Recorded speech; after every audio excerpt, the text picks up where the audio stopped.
Hello everyone, in this tutorial I will show you how to knit your very own custom-sized sock slippers. All you have to do is get the simple measurements, which I will explain shortly, and then you are ready to make slippers that fit perfectly. This is an easy project and it's pretty quick to make. You'll be able to produce a lot of them in a relatively short amount of time for gifts for friends or family. This is a good project for any knitting level, and as long as you know how to do basic knitting, then you'll be able to make these slipper socks. You also need to know how to do single crochet stitch. As with all my tutorials, I will show you step by step from start to finish how to create this project. So thank you for watching. I hope you enjoyed this tutorial. Check out my other videos on my channel and subscribe for more videos. Now let's begin. The materials you will need are yarn. 2 balls of any sock weight yarn is good for this project. I end up using Gazal baby wool knitting yarn. This is smaller than a sock weight yarn, but because it's a custom tutorial, as long as you plug in the measurements, it doesn't matter what size you do pick. You also need a second color yarn for the piping. I used a white in Payton's Grace, size 3, light yarn. You will also need knitting needles, and the knitting needles that I used were the recommended size based on the label from the yarn ball. So for me it was a size 3. And I am using circular needles, but it doesn't matter whether you use circular needles or straight needles. You need a tapestry needle, as well as a crochet hook for the second color, because with the second color we will do some single crochet. So for the Payton's Grace I used a 2.75mm crochet hook. And you will also need 2 double-pointed knitting needles. If you don't have double-pointing knitting needles, 2 other knitting needles would be fine as well if they're not double pointed, but double pointed would make it a lot easier when we get to that step. Now, based on the size that I wanted, for example, this tutorial I'll be using this size as my example to show you how to do each step. So this slipper measures around 8 inches long from heel to toe. Step 1. Now the first thing you're going to have to do is measure the width of the foot. So you're going to take your string and you're going to wrap it around the bulk portion of the foot here in the center. Okay, so you're going to measure that and hold it there. Now we're going to place it against a ruler. Now here is my ruler and I want to place it against it, so my thing was from here to here, and that'll give me 11 inches. So that's how you measure the width of your foot, and we're going to begin using that measurement. Now for this particular example that I'm going to be using, it's not for me, it's for my grandmother. So her dimensions was 8 inches. So I'm going to measure my thing. So when I measured her foot, it was in fact 8 inches wide. So that I'm going to be using 8 inches for the remainder of this tutorial. Just to jump ahead, in case you're wondering, which we're going to do in step 2, but the next part, while you have the foot in front of you, we're going to measure the heel. So the heel to the top of the pinky toe. Okay, so you're going to take that from the top of the pinky toe straight down to the heel. That's the measurement that you're going to use as well.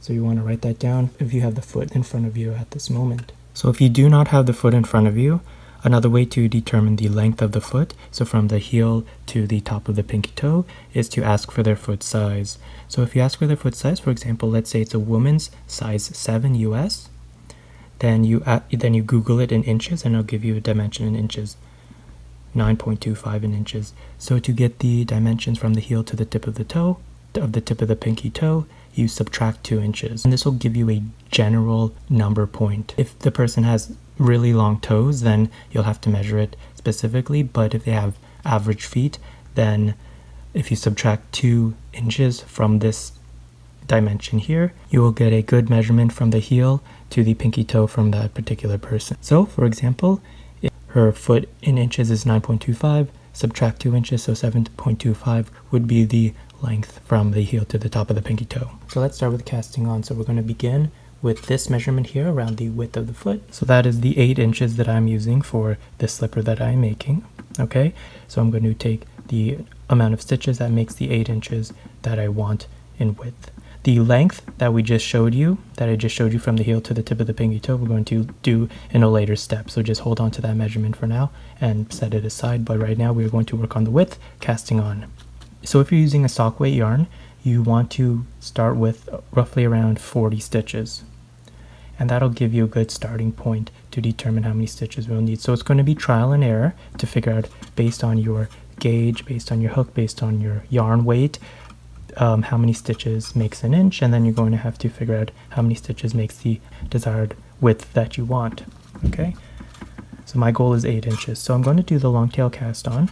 So to do that, I'm just going to take my needle, wrap my yarn around it 10 times. 3, 4, 5, 6, 7, 8, 9, 10. Okay, and then pull it off. And this will give me the tails that I want. So I want to measure the tail. So if this gives me a tail for 10 stitches, then I want to do 40 stitches just to start with the gauge. So 1, I'm going to match it onto here.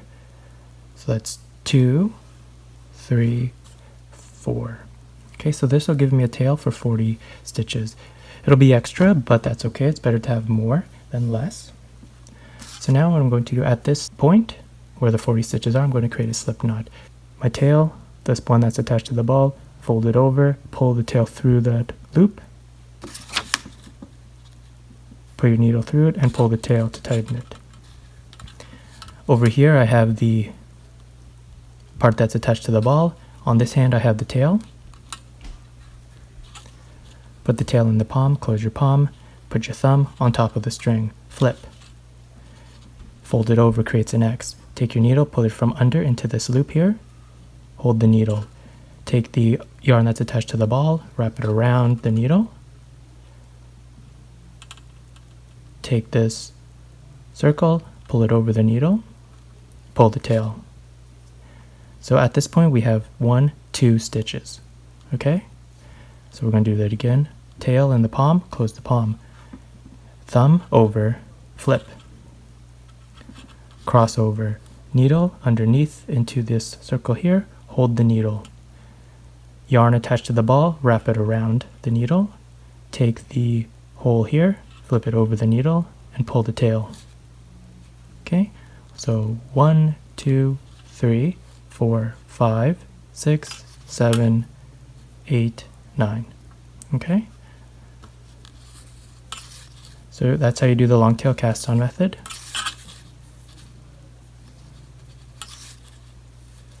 Right, so make sure you're counting your stitches correctly. Let's count them. So far we have the first one here.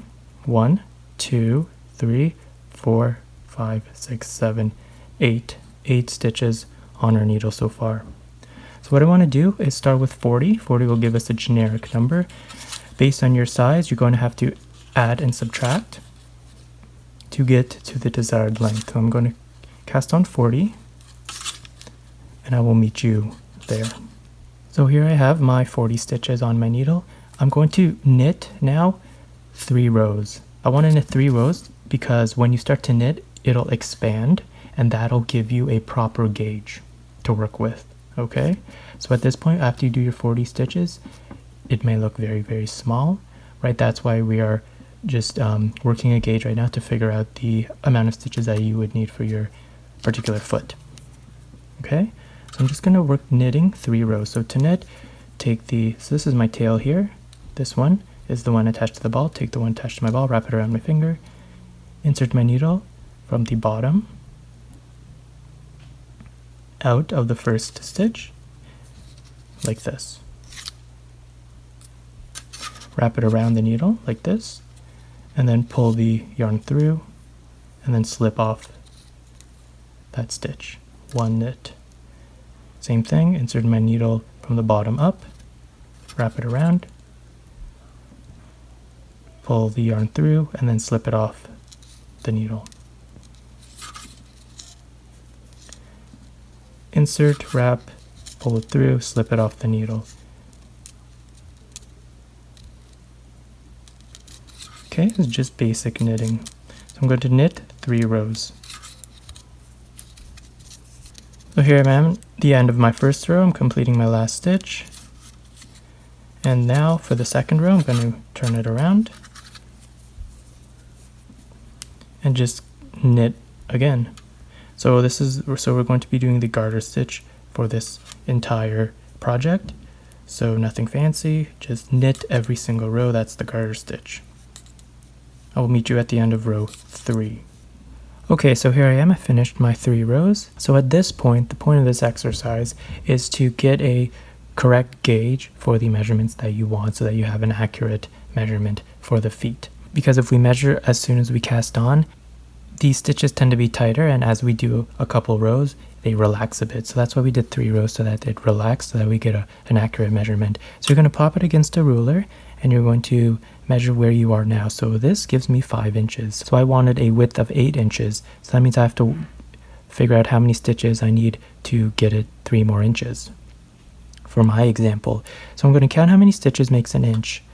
Okay, so I'm going to plop it against the ruler, and I'm going to count the stitches. So the stitches I'm going to count are the bumps.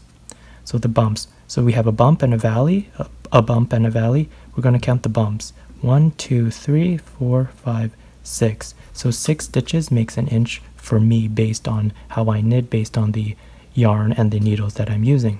So if 6 stitches makes an inch, that means I need 3 more inches. 6 times 3 is 18. So that means I need 18 more stitches on my needle to get the 8 inches that I want. So I'm just going to round up to an even 20 just to keep things simple. So I'm going to add on an additional 20 stitches. So 40 that I have now plus 20 is 60 stitches. So I'm going to cast on 60 stitches for my needle. So that's how you're going to determine how many stitches you need on your needle for the width of your foot. So what I'm going to do is take it all off my needle now, unravel it all, and start again casting on the 60 stitches on my needle that I want. Okay, so we'll do that now. So here I am, I've casted on my 60 stitches, and you're going to cast on the amount of stitches that you require. So once you've casted on the amount of stitches that you require for the width of the foot, for me it was 60, we're going to now work the length. So we're going to continue knitting the garter stitch every row until we reach the desired length from the heel to the tip of the pinky toe. That was the second measurement from the beginning that I explained, the length. The heel to the tip of the pinky toe, that measurement in inches we're going to knit all the way up to. Okay? So in this case, my example, it was 8 inches in length as well. Okay? So I'm going to be knitting up to from the heel to the pinky toe that I want, and I will meet you there. So here I am, I've completed my desired length that I wanted, which is the 8 inches that I wanted for this slipper to be. And so at this point, we are going to be starting to decrease the top part here, which will be the shape of the toes. So we have the slipper here. At this point, we're going to now decrease for the toe part. Now, the amount of stitches that you will need to decrease would depend based on the amount of stitches that you cast on here per your individual dimensions. So I've created an equation for that, which will allow you to easily, without too much thinking, figure out how many stitches that you would need to decrease. So we are going to be working on the next 12 rows. So the next 12 rows will give us approximately 1 to 2 inches. So that 1 to 2 inches will give us the remaining space from the pinky. So let's say this is the top of the pinky to the top of our big toe. So this space here, that remaining space is what we're going to be doing our decreases on, and that 12 rows which will hopefully fill up that space. So I've tested on both a man's foot and a woman's foot, and it gave me within 2 inches of space that I need. So the 12 rows will fill that space nicely. If, for example, you need additional space, it's larger than 2 inches between here and here, then you might have to do additional rows. But for the sake of this tutorial, I'm just going to be using my 12 rows. So out of the 12 rows, we're going to be decreasing on every odd row. So 1, 3, 5, 7, 9, and 11. So 6 rows out of the 12, we will be decreasing. And every even row, 2, 4, 6, 8, 10, 12, we will just knit straight across like normal, okay? Now, the last thing to note is that in the instructions, that when I start to explain my equations, you would need to measure how many stitches are in an inch, just to give you an idea, to clarify how to do that. Take your piece, take your ruler, put it along the piece, here's an inch, and count how many stitches are within that inch. So the stitch is this part right here. So each bump is a stitch. So 1, 2, 3, 4, 5, 6. 6 stitches makes an inch for me. Yours would be something else. So I'm going to go through the equation, and when we get to that step, that is how you measure how many stitches are in 1 inch. Okay, and finally, just to get an idea of how we're going to do it, at the end we will fold it up, and that'll be our slipper. Also, before I start, I just want to make sure that I mark my spot so that in case I ever make a mistake and I have to reduce something, I know where my 8 inches ended off, or where I started to decrease. So I'm just going to take a piece of string, insert a crochet hook into there, and pull it through one of the stitches like that. And then I know that this is where I started to decrease, and I know that I'm beginning on my odd row, so row 1. And then when I turn it over, the side without the string is the even row, row 2, 4, 6, etc. Okay, so when we begin to decrease, the pattern for each decreasing row is knit, decrease, knit, decrease, knit. Okay, so for me, for example, after I've done my calculations, which I will show you in the next part, if for example, this is what I came up with based on my dimensions, I need to knit for the first row, row 1, knit 12, do 3 decreases, knit 24, do 3 decreases, knit 12. Okay, and I'm just going to show you that right now, my dimensions. So knit 12, 1, 2, 3,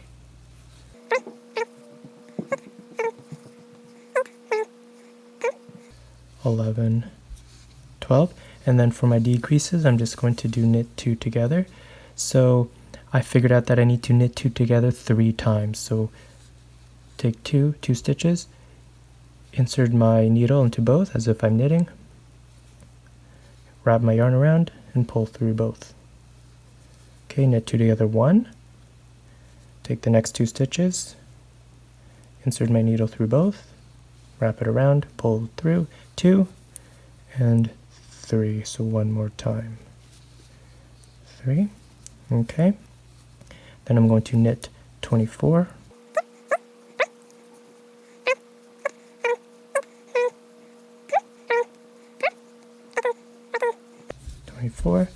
then I'm going to knit 3 together, and then I'm going to knit 2 together 3 times. So the next 2 stitches, insert my needle, wrap it around, pull through 1, the next 2 stitches, insert my needle, pull through 2, and insert my needle for the next 2 stitches, wrap it around, pull through 3. So and then I'm going to knit 12, 1, 2, 12. Okay, so that's what I'm going to do for my decreasing rows. And then when I turn it over and start knitting again, I'm just going to knit all the way across for all the even rows. So the next round is 2. And in my equation, I write knit 2 together like this. But then I also write it, we figure out a variable. For example, the one I just did here was 3 times. That you just saw me do knit 2 together 3 times. So I write it like this, knit 2 together 3 times. So that's knit 2 together, knit 2 together, knit 2 together. So that's what that means. Your variable may be a different number, but essentially it means that. Okay, so just to clarify, now let's get started on the equation.